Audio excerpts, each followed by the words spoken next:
Alright, ladies and gentlemen, buckle up because we got a lot of shit to talk about. First and foremost, smashing Kickstarter records. Avatar The Last Airbender is bending over all of the records. Gamescom is coming August 25th, and there's a lot of cool, exciting stuff that's going to be happening then. Everybody's got their eyes on the Steam Deck and is talking about why it won't get any performance updates when it is docked, which is kind of a problem for some people. And finally, Fortnite apparently is not safe for work anymore. Coming up. Shit, and Super Nintendo World is coming to Universal Studios.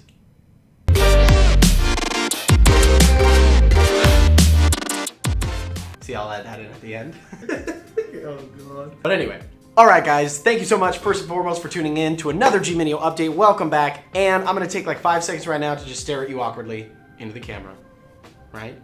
I know, it's getting intimate. But I need you to go down and I need you to like this video. Okay? Thanks. Guys, so we got a lot of headlines, a lot of things that have happened in the world that we are talking about this week. First and foremost, Avatar The Last Airbender and the tabletop role-playing game that was announced on Kickstarter that is absolutely crushing Kickstarter records. So, Avatar Legends, the officially licensed tabletop role-playing game that announced its Kickstarter's campaign earlier in the week, has raised over $4 million over a $50,000 goal, which is batshit crazy, okay?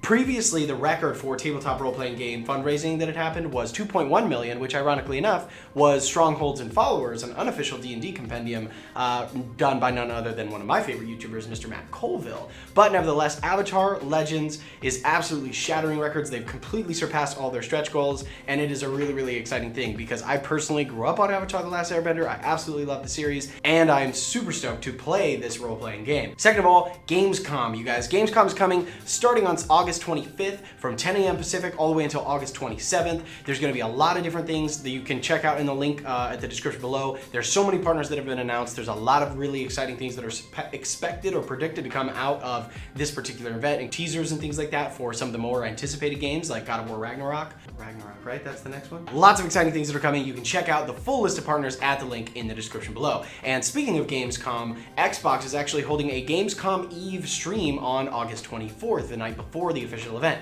Now, from what I understand, there's been an announcement that most of the content that's going to be coming from this sort of smaller stream is going to be focused on titles that have already been announced, so we're just probably going to get like some additional gameplay and maybe some new announcements as it relates to certain games that Xbox has already announced, but should be pretty exciting, and I'm excited to, like I said, kind of keep an eye on exactly what comes out of that little event. So stay tuned, August 24th. Also, Super Nintendo World is coming to Universal Studios Hollywood. Now, I live in LA, so I am actually really excited about this. I live like 20 minutes away from Universal Studios, but there's already been some construction photos that have sort of been, I don't think they were official. I think a guy just stood up on a hill really far away and took a few shots, but it looks awesome. It's like on the lower lot level of Universal Studios, and it looks to be a very expansive construction. There's going to be a Mario Kart attraction, and the sort of CEO and head of Universal Studios, at least the theme parks division, announced that Super Nintendo World was going to become a cornerstone attraction of the parks. The first one was announced already, or rather revealed in Japan earlier this year, but this new installment here in Universal Studio Hollywood is coming soon, and there are plans to install Super Nintendo World as an attraction in the Florida property as well. Pretty fucking amped about it. Also, we've talked about this a lot already, the Steam Deck, which is one of the most sort of anticipated new pieces of hardware that is coming out in the near future. The Steam Deck officially announced recently that the Steam Deck, the base Steam Deck, would not get a performance upgrade from being docked. Now, this is kind of what came as a surprise, I guess, to a lot of people because the Switch is sort of the only real comparison that we have to measure the Steam Deck against, and the Switch does get performance boosts while it is docked. So a lot of people were kind of surprised by this announcement, but Valve doesn't seem worried. They are very, very confident that the device is future-proof. I personally don't see it being an issue, but let me know in the comments down below. What do you guys think? Is that kind of did that come as a surprise to you? Are you anticipating? Did you hope that it was going to be a better experience while having it docked? I don't know. Let me know. And finally, this was just a fun one that we kind of found. Fortnite is apparently not safe for work anymore. They had a emote rather that was removed from the game because it was just like a harmless little hug that you could give to your fellow players. But apparently, if you get into a crouch, you're hugging something else, and it looks a little dicey, a little more risque than the developers intended. So that particular emote got removed from Fortnite as an offering.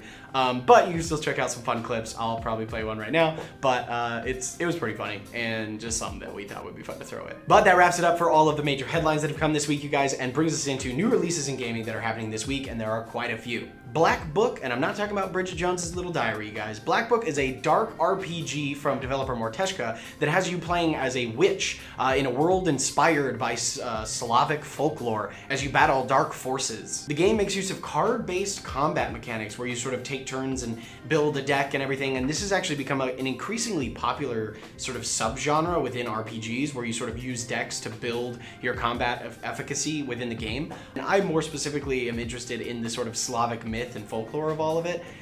That to me is actually the most appealing part of this game, is sort of an alternative folklore that I'm not necessarily familiar with. So you be sure to check that out, releasing on August 12th, 10th. Also, Animal Crossing fans can look for maybe the off-brand version of the game they know and love with Button City, a new adventure title that features cute animals. Button City is coming August 10th to PS5, Xbox X, PC, and Switch. Also releasing on August 10th, another game that is a simulator where you get to, I don't know, have the satisfaction of doing chores in a virtual space.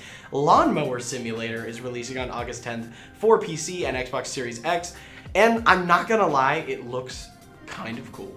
I mean, like, not in the way that most games you would think of, but it looks satisfying. And there is something to be said about, I don't know, just like the nice straight lines and the pleasant hum of the lawnmower, I guess. I don't know. I guess it's a little weird, but there's a lot of these games that are coming out and they're very, very popular. There's apparently a power washing simulator that is like huge right now. So, yeah, August 10th.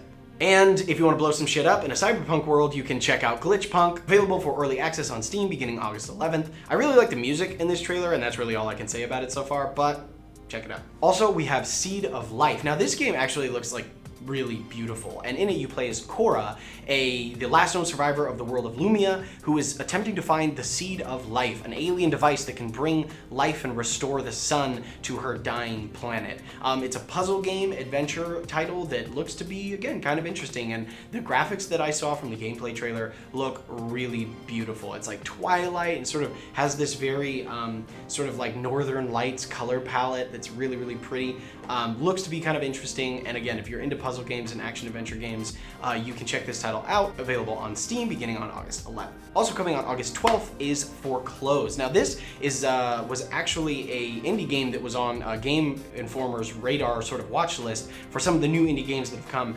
It looks to be a pretty interesting title. It is, again, sort of in the cyberpunk genre where you have like a pistol that you can accommodate. You're trying to sort of escape out from the city as your body and brain and everything have been foreclosed upon by whatever ghoulish entities control this city that you're trapped in. But looks like an interesting title, and again, was on Game Informer's watch list for indie games this year, especially as we move into the sort of holiday release of all the big AAA titles. So you can check this out, available pretty much everywhere beginning on August 12th. And finally, we come to the title that I'm probably most excited about that is releasing this week, which is Naraka Bladepoint. Now, Naraka Bladepoint was one of the top 5 most played Steam games during its beta, available sort of back in July. Now, I missed the beta, but I've been watching some of the gameplay, and it is a battle royale that sort of has a very, very different flavor and actually might have something unique to offer in this genre. VG247 called it a blend of Warzone and Crouching Tiger, Hidden Dragon. Some of the gameplay looks really, really interesting, and I am definitely going to be playing it later this week when it becomes available on August 12th. That wraps it up for all of the new releases, you guys, that are coming out this week. Brings us on to updates, of which there are none, so we can skip this part. I actually need that. And brings us on to film and television. Not a whole lot to report in film and television. Suicide Squad. Flop? Suicide Squad had what was considered an underwhelming opening weekend with a measly, I think, like 36 million or something like that they garnered from box office sales. But a lot of people think that that's largely due to the fact that it was also released free of charge on HBO Max, and that kind of hurt its opening weekend sales.